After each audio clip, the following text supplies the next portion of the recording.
இல்ல அப்படின்னு நினைச்சிட்டு இருக்கிறேன். ஆனா வந்து பாருங்க, அவர் என்னுடைய போன் நம்பர் வாங்கி போயிட்டாரு. ஆனா என் போன் நம்பர் அவர் சொன்னாரு, நான் வீட்டை வாங்கினாலும் என்னால உங்களுக்கு பிரச்சனை வராது, நீங்க தாராளமா வைக்கணும்னு சொன்னாரு. அல்லேலூயா.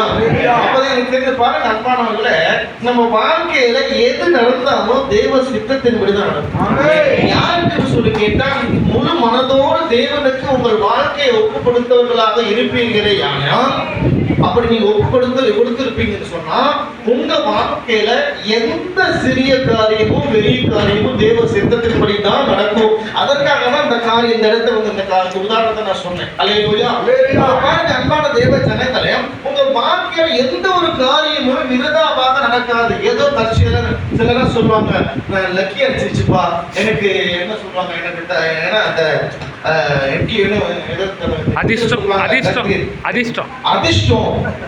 அதிர்ஷ்டம் நல்லா எனக்கு கிடைச்சிருச்சு, லக்கி ஆயிடுச்சு, எனக்கு அதான் ஆயிடுச்சுன்னு சொல்லுவாங்க. அதிர்ஷ்டம் அப்படிலாம் ஒண்ணும் கிடையாது. தேவ ஜனங்களுக்கு நன்மை செய்யணும்னு சொன்னா தேவனை தவிர வேற யாரும் நன்மை செய்யணும். இயேசு மட்டும்தான் நம்முடைய வாழ்க்கையில நன்மை செய்யக்கூடியவரா இருப்பார். வேற யாருமே நீங்க எதிர்பார்க்கவே கூடாது. ரெண்டு காரியத்தை எழுதி வைத்துக் கொள்ளுங்கள். இயேசுவை தவிர வேற எந்த கடவுளையோ அல்லது எந்த தீர்க்கதரிசிகளையோ அல்லது எந்த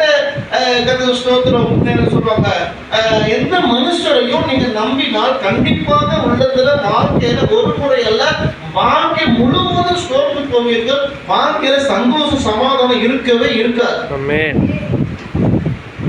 புரிஞ்சது? ஆனா அதே வேளையில இயேசுவை மட்டுமே நீங்க நம்பி வாழ்க்கை செய்வீர்களே, ஆனா உங்களை இயேசு வந்து ஒரு காலம் ஏமாத்த மாட்டார். நம்ம ஏமாத்தாத ஒரு கடவுள் இருக்கிறாருன்னு சொன்னா இயேசு தான் அந்த கடவுள். அவர் ஏமாத்தவே மாட்டார். அல்லேலூயா. அன்பான தேவ ஜனங்களே, உங்கள் வாழ்க்கையில வந்து உங்களை குறித்ததான ஒரு நோக்கம் இருக்கிறது தேவனுக்கு.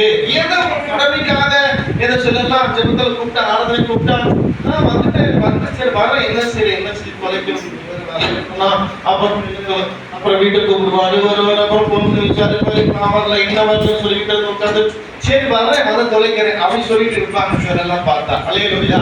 ஆனா நீங்க வந்து தொலைச்சாலும் சரி, வராம தொலைச்சாலும் சரி, உங்க மீது தேவனுக்கு ஒரு நோக்கம் இருக்கு. அல்லேலூயா.